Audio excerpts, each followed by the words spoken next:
ലോക ഫുട്ബോളിലെ ഏറ്റവും അണ്ടർ റേറ്റഡ് ആയ 5 കളിക്കാരെക്കുറിച്ച് കഴിഞ്ഞ വീഡിയോയിൽ പറഞ്ഞിരുന്നു. ബാക്കി കളിക്കാരെ കൂടി ഈ വീഡിയോയിൽ പറയാം. നമ്പർ 5 കാംബിയാസോ. അർജന്റീനയുടെ അൺസെൽഫിഷ് മിഡ്ഫീൽഡർ എന്നറിയപ്പെടുന്ന കാംബിയാസോ ചാമ്പ്യൻസ് ലീഗും ലാലീഗയും ഒക്കെ നേടിയിട്ടുണ്ട്. അദ്ദേഹത്തിന്റെ ടാക്ടിക്കൽ ബ്രില്യൻസ് ഏറെ വാഴ്ത്തപ്പെടാതെ പോയതാണ്. Number 4 Diego Milito. അർജന്റീനയുടെ മറ്റൊരു അണ്ടർ റേറ്റഡ് താരമാണ് മിലിറ്റോ. അർജന്റീനയുടെ ഇതിഹാസങ്ങളായ സ്ട്രൈക്കർമാരുടെ പേരുകളിൽ മിലിറ്റോയെ ഉൾപ്പെടുത്താറില്ല പലരും. പക്ഷേ ഇന്റർ മിലാനു വേണ്ടി പ്രധാന ഫൈനലുകളിലൊക്കെ ഗോൾ നേടി കിരീട നേട്ടങ്ങളിൽ മുഖ്യ പങ്ക് വഹിച്ചിട്ടുണ്ട്. Number 3 Juan Roman Riquelme. ഗെയിമിന്റെ ടെമ്പോ ഒന്നാകെ നിയന്ത്രിക്കാൻ കഴിവുള്ള ക്ലാസിക്കൽ പ്ലേമേക്കർ. 600-ലേറെ മത്സരങ്ങളിൽ നിന്ന് നിരവധി ഗോളുകൾ, അതിലേറെ അസിസ്റ്റുകൾ. Number 2 Michael Laudrup. ഡെൻമാർക്കിന്റെ ക്രിയേറ്റീവ് ജീനിയസ് ആണ്.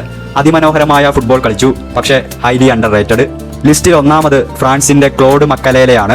Defensive midfielder role, Makelele role എന്നുവരെ പറയിപ്പിച്ച കളിക്കാരൻ. കഴിവിനും പ്രകടനത്തിനും അനുസരിച്ച് ഏറ്റവും അണ്ടർ റേറ്റഡ് ആയ താരം. ഫ്രാൻസിന്റെ ഫാൻസ് പോലും ഏറെ ചർച്ച ചെയ്യാതിരുന്ന കളിക്കാരൻ.